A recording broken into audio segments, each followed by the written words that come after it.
Hey, it's Jeff Zito, and thank you so much for checking out another episode of the Celebrity Jobber Podcast. Streaming on Apple Podcasts, Spotify, iHeart, or wherever you listen to podcasts. Please subscribe. Would love a 5-star rating, and please leave a review. You can also check out past guests and episodes online at celebrityjobber.com. Who were these people before they were famous? I believe my guest today's life mission was to be famous. She's had guest roles on shows like Mad About You, Ellen, Caroline in the City, Seinfeld, Suddenly Susan, and more. Probably know her best from her show on E! Called My Life on the D List, and now she's back with her new YouTube show, which is called My Life on the PTSD List. And she's been through a lot in the last 7 or 8 years. So we're going to find out all about that as Kathy Griffin is my guest this week on Celebrity Jobber. The Celebrity Jobber Podcast with Jeff Zito. If you like what you hear, please subscribe, give a 5-star rating, and leave a review. Check out all our past episodes on Apple Podcasts, Spotify, or wherever you pod.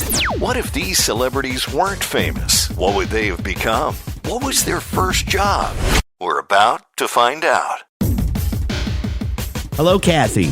I'm so excited to be back, Jeff. You have no idea. I was canceled for years because I got in a lot of trouble with the government. I know. Anyway, I have a new special on YouTube that's free. It's called Kathy Griffin, My Life on the PTSD List. Get it? And then I have a tour. I'm starting my tour called New Face, New Tour because I got a new facelift, and I'm showing it off to the world. Now, Kathy. Yeah. I'm just so mesmerized because you've gone through so much here in the last, I don't know how many years. You just mentioned you were on the no-fly list. Jeff, hell and high water. Hell and high water, Jeff. So can you tell me where did it all go wrong, Kathy? What are you talking about? I'm a giant star. I'm a legend. I have $50 million. I own my house outright. I'm back on tour. I played Carnegie Hall 6 times. I broke the record. I'm in the Guinness Book of World Records for more stand-up comedy specials than any comedian, living or dead. What kind of question is that? You're what back. Do you mean, where did it go wrong? Your publicist just sent me a whole thing saying you had lung cancer, you went through another divorce, you had an addiction to pain pills, and you were being investigated by the U.S. government for putting out that photo that suggested you cut off the president's head. What am I talking about? I mean, I know what you've been through. It didn't go wrong. I was in People magazine this week, and the article is called Risen from the Ashes. I'm back. I have a YouTube show. I have a YouTube special, and I have a tour. I watched the YouTube. What do you want, Jeff? I watched the YouTube show. I was watching it the other day. All right, let's just back up for a minute. I have a feeling we didn't get off on the right foot here for whatever reason. But I'm coming to Tampa and Lauderdale. When are you coming to Tampa? I'm coming to Tampa February 13th at Ferguson Hall, and I'll be in Lauderdale at the Parker Playhouse February 14th. So that's the Straz. That's a great venue. You're going to love it here. So Florida's been good to me. When you were growing up, was stand-up comedy your main thing? Was that what you always wanted to do? No, you know what I wanted? I wanted to be the best friend on a sitcom. Like when I was growing up, the Mary Tyler Moore Show was the big sitcom, and I wanted to be Rhoda, or if it was I Love Lucy, I wanted to be Ethel. I always thought it would be fun to be the sidekick to the pretty girl. So then I did. Later on, I got on a show with Brooke Shields, and I was on that show for 4 seasons on NBC, and I got to be the funny sidekick. And then I got my very first stand-up comedy special on HBO. Remember back when HBO was like a big deal when they did stand-up comedy specials? I do. It's now HBO Max. And then my stand-up career took off. And then after Suddenly Susan, I got my own show. I had one show on MTV called Kathy's So-Called Reality. Then after my MTV show, I got a show on Bravo called Kathy Griffin, My Life on the PTSD List. And that ran 6 seasons, Emmy nominated every year, and I won 2 Emmys. Wow. And then I kept doing specials, and so I won a Grammy for Best Comedy Album, and I'm one of only 4 women to win the Grammy for Best Comedy Album in the history of the Grammys. The Celebrity Jobber Podcast with Jeff Zito.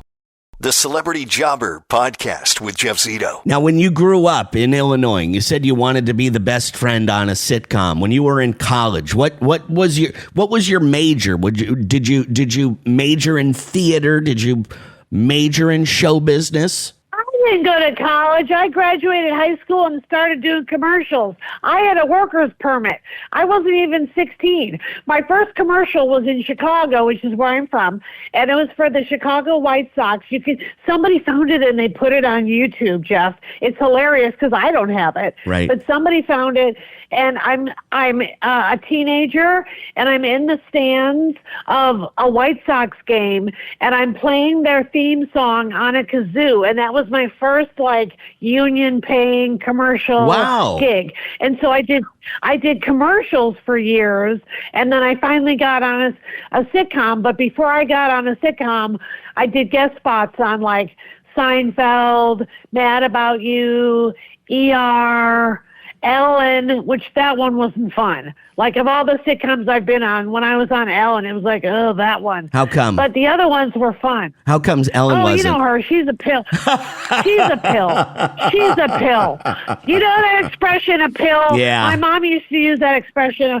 She doesn't get joy. She's joyless. Right. Joyless. Right. But she's talented. She's very talented, so good for her. She's a good house flipper. There's that. Yeah, she moved, so they don't hear much from her anymore. She's flipping houses in England. Were you almost at that level, Kathy? Were you almost so fed up with what was going on here in the United States you considered leaving, or no? Well, I'm going to stay and fight because I have my issues with Trump, and they still continue, as well as many cabinet members. But I'm not holding back. I'll be going for Trump on my new show. I'll be going for him hard. He deserves it. You're not afraid. You're not afraid to do that after the... Are you kidding? I can't be. We can't afford to be afraid. Gay rights are going away daily. They're trying to bring back gay conversion therapy, kiss gay marriage goodbye. They're going to get rid of that with the stroke of a pen. We have a lot to do with the community and civil rights. We should be having no King's Day marches every day. Kathy, you went through your entire background as far as the shows that you've been on, but can you tell me, was there a moment, was there an instant, a big break, if you will, or a moment in time where everything changed for you? Was it an appearance on a show? What was that moment in your life? Probably, there have been several, and they're different sizes. When I finally got a guest spot on a show like Seinfeld, which everybody saw, then all of a sudden people were like, okay, I've seen her. Then when I got a series regular on a show that ran for 4 years, then I was able to do a lot more things and I got a lot more offers. Then when I started getting my own shows, like my MTV show, my Bravo show, where my name is in the title, then that was amazing because I got to be the producer and I got to be the writer and, I got to really spread my wings, especially on My Life on the My Life on the D List. I inspired the special title now, My Life on the PTSD List. But you can still watch My Life on the D List on Peacock. So if you feel like catching up with that one, it ran 6 seasons and that was really fun. And then, having done all these specials and touring all these years is the best. So nothing is better than doing stand-up. It's my favorite out of all the things I do. The Celebrity Jobber Podcast with Jeff Zito. Celebrity Jobber. So it's been a gradual rise. Like the Seinfeld was a big pop, but you say you've had a gradual rise throughout your entire career. Yeah, and then when you get to do a show with your own name in the title, that's probably as good as it gets. And that's the best. You've hit the big time. It's kind of funny. You're on the D list, but you weren't really on the D list. That was probably the biggest Kathy Griffin was ever was with that show. Well, I still have many D-list moments, but I also have, I won a Grammy for Best Comedy Album, and so, that was an A-list moment.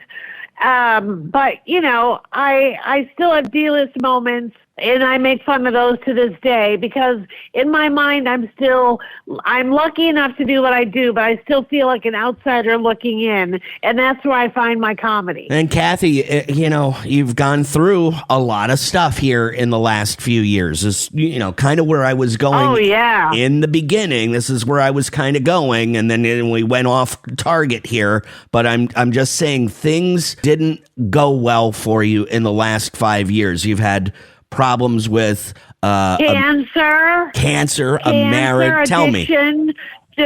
Divorce, all that stuff. And so it's just stuff you just have to go through. I mean, cancer is cancer. It's not like it's going to go the way you want it to go, or you're not going to just go to one doctor visit and it's over. And, divorce, everybody knows, breakup or divorce is just miserable. So you try to find the comedy in all of it. And I can just say comedy has been my survival tool. So if I'm not making comedy of my own because I'm dealing with one of my own issues, then I'm out there watching comedy. I have so many friends that are funny that some of them are comedians. I'm good friends with all the comics you would think, Margaret Cho and Wanda Sykes and all those great legends. Right. But I also am always working on new material. So that's why I'm glad to be back on the road with new face, new tour. And you're coming to Tampa once again. You said February the 13th, correct? February the 13th at Ferguson Hall. February the 13th at Ferguson Hall in Tampa, the Straz. You can also catch Kathy on My Life on the PTSD list, which I was watching the other day. And Kathy, I am telling you, it's a new world today. Do you find it like, being online, the new world that we're living in? It's a trip. Yep. It's weird, isn't it? Are you afraid of the internet a little bit? I'm not afraid because I've accepted it. And so the days of, television making or breaking you in one guest spot are over, and now you have to be everywhere. I mean, I'm all over my, TikTok and Instagram and Blue Sky and Threads and YouTube and Live and specials and a weekly show on YouTube, and that's where the people are. So I go wherever the people are. And you mentioned earlier you were in commercials. Did your mom push you into commercials, or were you just wanted to be on TV? Because your parents didn't do show business, right? No, my parents were just normal. My mom worked at the administration office of a hospital, and my dad worked in Hi-Fi. Remember Hi-Fi? It was like selling turntables and stereo systems. And stuff. I mean, talk about a business that's gone bye-bye. But anyway, I was, just raised in a lower middle class family, but my family was always very interested in showbiz. And so one thing that I really enjoyed about my own career until my parents passed away, although let me tell you, my mom lived to be 99 and my dad lived to be 90. So they were on the show. Life, but they were on the show, right? They were on My Life on the D-List. Yeah. And I'm just going to say, I think they were the stars of My Life on the D-List. I agree. Felt like I was their supporting player. They were so real. And now they were drunk. I'm not going to lie. They were tipsy many of the time. Right. But I embraced it, and they, weren't driving or hurting anybody. But I would bring them to sets of whatever show I was on. Like if I was on ER, the medical show, they would come and they would watch George Clooney act all day, and they would let me bring my parents, even if I only had a day part. It was really fun bringing them everywhere with me. The Celebrity Jobber Podcast with Jeff Zito. Celebrity Jobber. You said your very first job ever in the world was a commercial for the Chicago White Sox. The Chicago White Sox, which in Chicago is such a big deal. And so they hired me to just be a fan in the stands, and I was wearing a Sox cap, and I was playing their theme song, Na Na, Hey Hey. Right. Remember? Na Na Na. Sure, I do, yeah. Hey Hey. But playing it on a kazoo.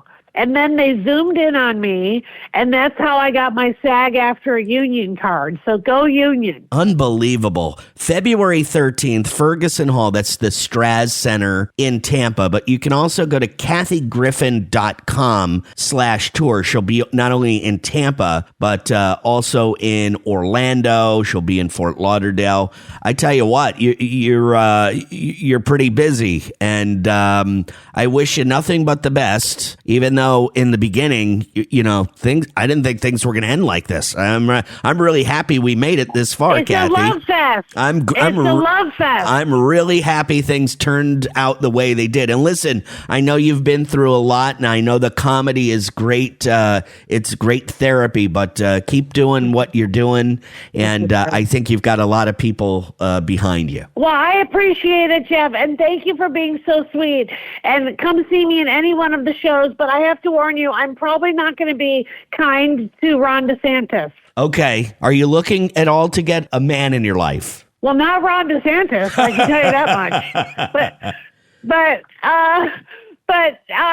no, I'm a swinging single gal. Okay. I want to be the Golden Bachelorette. I'll be the Golden Bachelorette. Okay. Kathy, have a great day. Thanks again. Thanks, Jeff. Man, she was obviously a little defensive there when I asked the question, where did it all go wrong? And I was getting at the famous picture of her jokingly, quote unquote, suggesting that she beheaded the president of the United States, which you have to know is going to get you in a lot of trouble. And it did. And that's what I was kind of getting at. Like, where did it all go wrong? I wanted her to talk about that, but she took it differently. She took offense to it and said, I'm got $50 million in the bank and I'm a legend and this and that. So anyway, not what I was not trying to belittle her or say that her career was nothing. I was simply trying to get to the Donald Trump, quote unquote, beheading picture. I mean, she grew up in Chicago. She did not go to college, got right into the union, SAG-AFTRA right out of high school. And it was all because of that commercial. Her first job was that commercial for the Chicago White Sox. And you can see her for about a split second blowing the kazoo. I checked it out. But, that's where it all started. I think her parents, as she mentioned, were kind of interested in showbiz. So they were supportive, but they had, regular jobs. Her mother worked in a hospital. Her dad worked for Hi-Fi, a company that made, stereo equipment and that kind of stuff. And Kathy mentioned they were drunk most of the time, which I did remember on that show, My Life on the D List, which was a pretty huge show. And I must say, probably the pinnacle of Kathy Griffin's career. She credits her appearances on Seinfeld and Suddenly Susan as, small little breaks in her life. I definitely think that show, My Life on the D List, made her an A-lister. And, like she said, not only the Trump thing, but she's gone through lung cancer, addiction to pain medicine. She went through a divorce. She's been through a lot in the last 7 years. So on her way back, come back, her YouTube show, which is called My Life on the PTSD List. And again, she's got tour dates all over the country, which you can check out more on kathygriffin.com. Oh man, that almost went south real quick. There was another incident, and I'm trying to think who it was with. It was Gina Gershon. I asked her something about showgirls and being naked, and it set her off. But as I remember, that was a pretty good turnaround as well. I had her eaten out of the palm of my hand by the end of that interview. Anyway, thank you so much for checking out another episode of the Celebrity Jobber Podcast. Follow on Instagram, celebrity_jobber_podcast, and our YouTube channel, which is youtube.com/the@CelebrityJobber. Streaming on Apple Podcasts, Spotify, iHeart, wherever you listen to podcasts. Please subscribe. Would love a 5-star rating, and of course, please leave a review. And FYI, past guests and episodes you can find online at celebrityjobber.com. Thank you so much for listening once again to the Celebrity Jobber Podcast. And until next week, I'll see you then. I'm Jeff Zito.